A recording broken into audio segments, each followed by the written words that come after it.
Our topic for this entitled kini usa kini ka pangutana kay we are claiming man nga we are a Christian which is Christ live us. Ingon diri sa pangutana kani atong topic pangutana ngano nga importante ang pagtuman sa kinabuhi sa Kristohanon. So naatay mga opinion ani no? Why is it so important? Why is it that the obedience is important in Christian life? Ayan. So ako sampat tubagon si Sister Beverly. So nga naman nga importante man ang word na obedience, ang pagsunod. As long as you are a Christian, as long as you are the Christ live in you. For your opinion, Sister Tata. Para sa ako, ay importante ang obedience or pagsunod dahil ko wala ka na sa imong kinabi ang pagsunod. So, may tamo po na kita magsunod. Yes, thank you. So, the question is, what is obedience? Unsa man ka ng pagtuman? Di ba, kung atong i-search sa Merriam-Webster, obedience is, kuan ba ya, kanang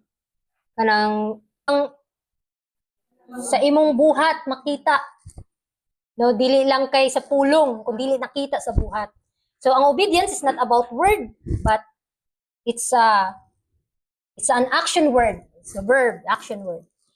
So kani nga diri dugukanan ang atong tema, no? So praying and hoping mga igsoon nga bisan nagduka-duka ta gamay, as long as ukawon ta sa atong maminaw ta sa mao nga pulong kay napaka-importante ni for our situation for the last days. So the first is naggama jud kog outline mga igsoon. Ingon dire ang pagtuman mao ang pamatuod sa atong gugma sa Dios. So sis, kung magsulti ka sa halimbawa magsulti ka sa imong bana nga imo siyang gimahal, pero dili katuohan ang imong gugma kung walay binuhatan. So sama sab sa atong Ginoo, dili mahimong mapamatud-an ang atong gugma kaniya kung walay pagtuman. Kay ingon sa John 14 verse 15, kinsay naka-memorize ani? Mao na ang kondisyon. If kun dili man tanan, moingon nga nahigugma ko sa Ginoo pero wa man ituman. So that's liar. No? Kung nahigugma kamo kanako, the condition is this is conditional. Tumano ninyo ang akong mga sugo. Pero ang pangutana sis, mutuman ba ta in our own? Sa atong kaugalingon lang? Dili, di ba? Yes. That's why, kung nakaabot mo atong ibang mga topics nato, bisag katong kang Brother Joe pang mga topic, is kanang the word, tumano ninyo ang akong mga sugo. It's not about in our own act. Dili kay mutuman ko. Unya na ko musimba og naka-vegetarian ako. So ang pangutana sis, makahimo ba ta sa pagtuman without God, without, di ba ang gusto sa Ginoo, come unto me all your labor and I will give you rest. So ang pagtuman usa kini ka bunga sa imong gugma kang Kristo. So in a simple act nga pag-anhi nato sa balay alampuanan, that's obedience. Di ba? So timanan nato mga igsoon nga dili nato kaya nga mahimong balaan in our own. Dili nato kayang mabiyaan ang atong mga nakasanayan. Especially we know mga igsoon, ako nakaadto man jud ko Mindoro, Cotabato. Nakita na ko ang mga igsoon nag-struggle pud sila mga pagkaon.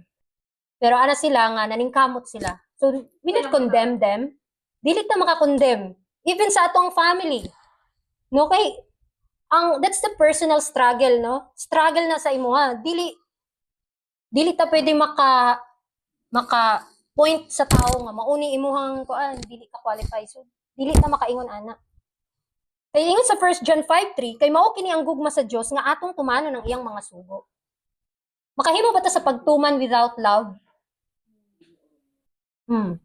Makahimo ba ta sa pagtuman nga napugos ka lang? Di ba? Alam, mag-vegetarian na lang ko tungkol kay gisulti ni brother. Marag napugos ka without love. So that's why, mga igsoon, nga atong i-search ang atong kuan pangayuonon man gyud na sa Ginoo mga igsoon. At in our own, syempre, sa atong relationship sa Ginoo, atong istoryahan Ginoo, ginabili mo ato ng mga pagkaon. Tangtangan ni sa akong kuan gana. Ang Ginoo ra may mutangtang anang gana nimo sa ana nga pagkaon. Pero ayaw pangunahi. As long as you are So, okay, let's move on for next. Ang pagtuman nagadala og panalangin. Kung nagmatinumano ng imong pamilya, imong mga anak, magdala gyud og panalangin. Kay ingon sa Deuteronomy chapter 28 verse 1 and 2, panalangin alang sa mga mamutuman sa tingog sa Ginoo. Kung basahon na nato sis, na kay Bible diha sis, Deuteronomy. Kay summarize naman gud ning nasa akong PowerPoint.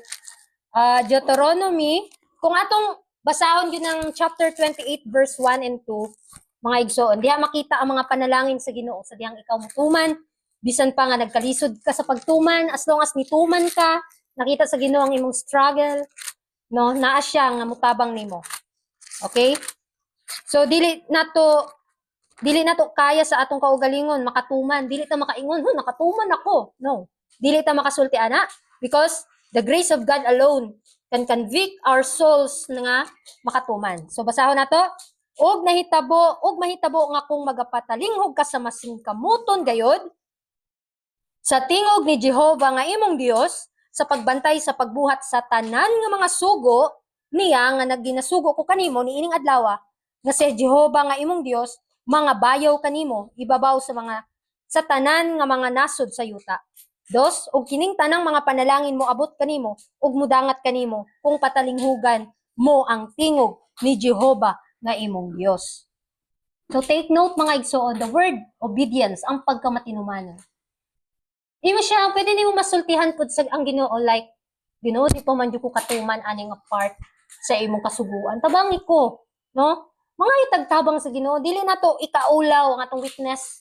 Dili ta permi makaingon sa atong kaugalingon nga we are dasig, di ba? Ato pong ipakita nga weakness, we have weaknesses. Sa pagtuman ni ining mga bahina, no?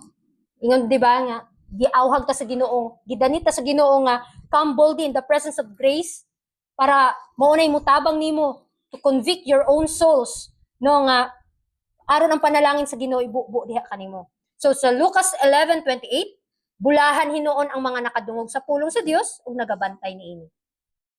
So dili pasabot nga nakadungog ka sa pulong is ipasabot nagabantay na ka. So you need to search sa scripture, no? Mo gani kinahanglan natay Bible matag usa nato, no? Kay mao na atong checklist kung tinuod bagyud nga mao na atong sword despite sa mga kanang struggle nimo sa imong kinabuhi. So, ang Dios nagsaad og kaayuhan sa mga matinumanon. Daghan siyang mga promises.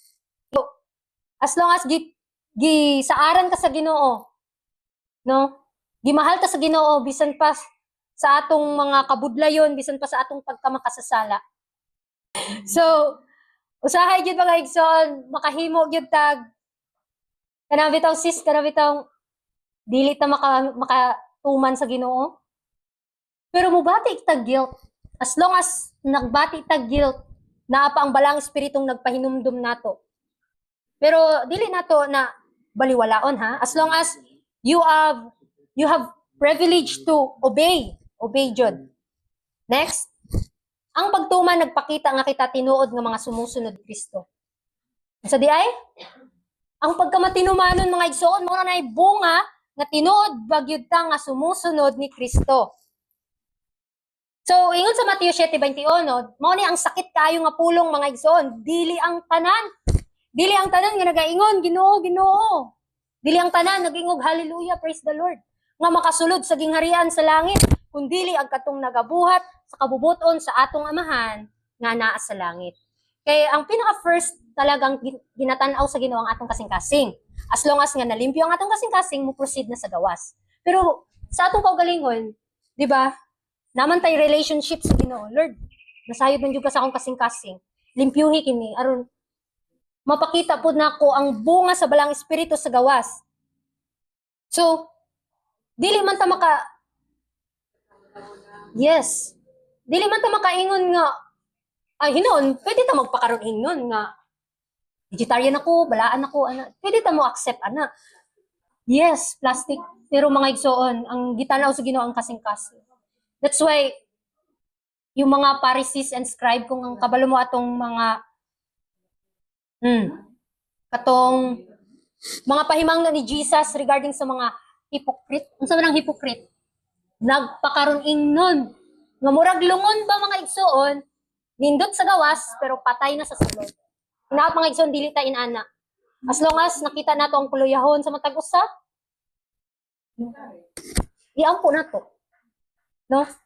Kay bisan ako sa akong kaugalingon mga igsoon, kay inani man gud na, dili man gud sa kataas sa imong pag Seventh Day Adventist o taas ang sige kag simba, mo ibasihan sa imong kaluwasan. Di man mga igsoon, ang basihan sa kaliwasan ang imong relasyon sa Ginoo.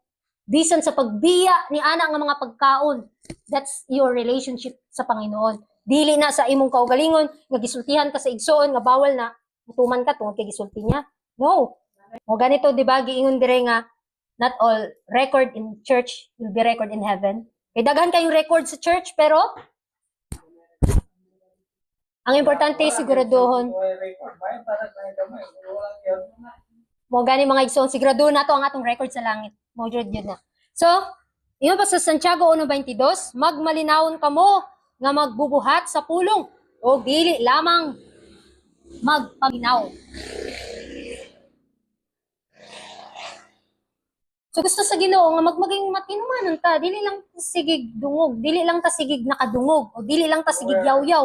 Ako sa ako mga igsoon, no, akong experience mga igsoon kay namang ko'y mga vlog ana. Sa usa ka adlaw dito sa training, makaistorya kog mga tulo ka vlog unya tag sa ka oras. Mapagaw na akong tutunlan. Pero sa akong kaugalingon, kaning akong ginaistorya, dili pa man gid ako ning natuman. Kay na may istorya, namang ko'y content po sa una nga about sa messages to young people nga bawal ang mga worldly videos, worldly songs, mga inana. Pero makadungog tag mga inana nga kanta, indak-indak to man atong tiil. That's why dili basihan nga sige kag yaw-yaw diri sa tubangan nga nakatuman. Dili. Mga igsoon, alam po unon jud na kayo, labi na karon nga nag-struggle ta. As long as makahimo ta sa pag-obey sa Ginoo, mo-obey ta, ang relationship jud sa Ginoo ang atong siguraduhon. Kaya ang tinuod nga Kristohanon dili lang tigpaminaw kun dili mutuman siya. Kay ang pagtuman nagpanalipod ka nato gikan sa sala. What think it in his heart? Kung unsa imong ginahuna, ikaw baya na. Ingon sa Salmo 119:11, gitipigan ko ang imong pulong sa akong kasing-kasing aron dili ako makasala diha kanimo. So we need to tipigan gyud nato ang pulong. Aron nga nasayod ta sa mga simpleng sala ay dili ni maayo. As long as malikayan nato, likayan. Sa Roma 6:16, ang atong gitumanan mao ang atong gialagaran. Hala, ako mga igsoon usahay no, maigo jud ko aning sa Roma 6:16. Basaha daw diha Sister Ani ang Roma 6:16 kay mubo ra man eh. Ang atong gitumanan mao ang atong gialagaran. Ako 9 times mga igsoon nga tigsimba jud Sabado, di ba? Pero sa 6 days, 1 week, sa unom ka adlaw, lahi man ang akong gialagaran. Murag ehemplo na ko akong kaugalingon mga igsoon na sa kuan. Kay naay point nga magbasa kog Bible, cellphone man akong gipangita. Kani akong Bible wala na nay nako maabrihi. Sa dihang mo open ako Bible sa cellphone, ang nahitabo tuwa na sa reels nagtan-aw. Mao mga igsoon makasusubo jud pamalandungon sa atong kaugalingon. Maglisod jud ay tag tuman without the grace of God. Di ta makaingon nga nakatuman ako ana. Bisan imong gibawalan si sister, si brother, pero imong kaugalingon, imo bang gibawalan? So sa mga igsoon, mag-guilty ko ana. Kay dagantang mga kaluyahon. Ako mo gisultihan akong mga bisan sa sulod sa training, mga igsoon. Daghan kaayo akong mga kauban nga dunay sila mga witnesses. Yes, as long as naata sa kalibutan natay kaluyahon. Pero ang point sa Ginoo, as long as you are looking unto Christ, ang pagkamatinumat nun, nagatabang nato, malikayan ang kadautan. Ang pagkamatinumanon nato, anyway, dili man gud nato tan-awon kung unsa unsaon nato sa paglikay sa sala, kundili unsaon nato sa pagtutok kang Kristo. Bitaw mawad-an bitaw ta pagtutok kang Kristo kung naa na struggle. Tinuo na unsa na ni na murag na kuan apektuhan ang imong pagtuo. Pero ayaw pa apekto. Ingon diha si Jesus mao nga atong pinakamaayong pananglitan sa pagtuman. Jesus is our example. Philippians 2 verse 8, nagpaubos siya og nahimong matinumanon hangtod sa kamatayon. Hinaot nga inato pud ta sama ni Kristo mga igsoon. Hebrehanon 5:8, nakakat-on si Kristo sa pagtuman pinagi sa iyang mga pag-antos. So requirements as a confessed Christian, no, moingon jud kung nag-angkon ko nga Kristohanon. Mukat-on gyud kita kung gusto ta mahimong masinulundon kinahanglan gyud ay tang mag-antos. Kung si Kristo nituman, kinahanglan usab kita mutuman. Pero dili pasabot nga sa imong kaugalingong pagtuman. Mututo ka ni Kristo kay kung unsa ang imong nakita kang Kristo, matuman man nimo. So, in our own. Ingon diha, ang pagtuman nagadala og kinabuhing walay katapusan. Romas 5:19, tungod sa pagtuman ni Kristo, daghan ang nahimong matarong. Nganuman, Sister Annie, nganong ingon sa 5:19 Roma, tungod sa pagtuman ni Kristo, daghan ang nahimong matarong. Tungod kay kana sila, kita, mga makasasala man, pero kay nisunod kita sa atong pananglitan nga si Kristo, mga pinaag sa grasya sa Ginoo mahimutang matarong. Dili man ta makaingon nga matarong na ta karon kay ongoing pa man muratag sa kuan pa, mga estudyante pa, naapata sa examination. Dili pa ta makapangutanan ni sister ni brother, nakapasar ba ka sa exam? Kay nato man, ongoing pa man ang atong examination, spiritually. Unya na ta mo ingon, inig-adto sa langit mga igsoon, mo ingon, nakapasar ba ka? Yes, nakapasar ko. Kay naa naman ko sa langit. Ay ha na ta mo ingon nga nakapasar ta, tungod kay naa na sa langit. Pero karon as ongoing pa ang examination sa atong life, nag-process pa ang salvation. So, dito mga ingon nga, luwas na ta. We need to search ang atong kaugalingon. So, ingon diya sa Revelation 22:14, bulahan ang mga nagtuman sa iyang mga sugo, aron sila may katungod sa kahoy sa kinabuhi. Mga igsoon, ang atong Ginoo, dili siya Ginoo sa by force, dili siya mamugos. Gitagaan kitag freedom of choice, kay mauna ang govern, mauna yung mutuman. Di ba lami man ang paminaw nga musunod ka tungod kay kabubuton pud nimo, doon na kay gugma. No? Ingon diha, bulahan ang mga nagtuman. Ang pagtuman diri giingon is by love, not by force. Mga igsoon, gusto unta na ako i-connect ni sa atong na experience diri sa atong church. But as long as na-experience naman gyud nato, makahimo na ta sa pagtabang sa naka-experience na pud ani. So, ang pagtuman adunay walay katapusang ganti. So dita mo surrender sa pagtuman. As long as ongoing pa ang examination karon, while naapat sa present truth, naapat sa present time nga nag-build pa yung character into eternity. Yes. We need to search ang atong kaugalingon, atong relationship sa Ginoo. Lord, nasayo jud ka, no? Atong susihon ang atong kaugalingon. Okay, for our conclusion for this morning, ingon diri sa Christian Service, page 110, Bisaya ni. Kasagaran ng kinabuhing Kristohanon puno sa mga peligro. Dili lang usahay, pero dili kasagaran. Ug ang katungdanan usahay lisod kayong buhaton.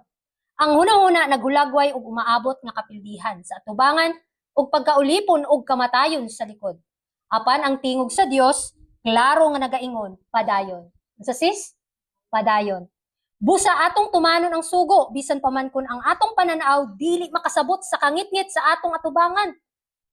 Ang mga babag nga nagapugong sa atong pag-uswag. Mga igsoon, unsa maning mga babag? Kita rin nasayod, unsay babag nga nagapugong sa atong mga pag-uswag, dili gayud mawagtang kung kita adunay espiritu nga nagduha-duha. So, Sister Annie, no? Iabot pud sa imong point nga murag nag-doubt na ka. Di ba? Nga pwede naman ko dili mo simba na sa simbahan. Pero ingon diha, ang mga babag nga nagpugong sa atong pag-uswag dili gayud mawagtang kung kita adunay espiritu nga nagduha-duha og naglangan. Ang mga tawo nga maglangan sa pagtuman hangtod mawala ang tanang pagduha-duha ug wala nay bisan gamay nga risgo ang sa kapakyasan o kapildihan dili gayud makatuman. Hala. So, paminaw ninyo, kato ganing naningkamot nga mutuman, dili gani kaayo katuman, unsa na lang kahag wala naningkamot. Di ba? Ang pagtuo mo tan-aw lapas sa mga kalisdanan og mukupot sa dili makita. Bisan pa sa gahom sa makagagahom nga Dios, busa dili kini mapildi. Ang pagtuo mao ang paghawid sa kamot ni Kristo sa matag kahimtang o kalisdanan. Mga igsoon, bitaw nga nasabtan na ninyo ni kay Bisaya man kayo ni. For my short explanation, padayon. Maura gyud na mga igsoon kay hapit na ang utlanan, hapit na tamo magbadaugon, hapit na i-force ang Sunday law keeping sa atong world. Magwagtang na ba ang atong pagtuo dili magpadayon ta. So mga igsoon, daghang kayong salamat sa inyong pagpaminaw. Hinaot nga nagputlo kini ug naghatag sab ninyo kini kadasig.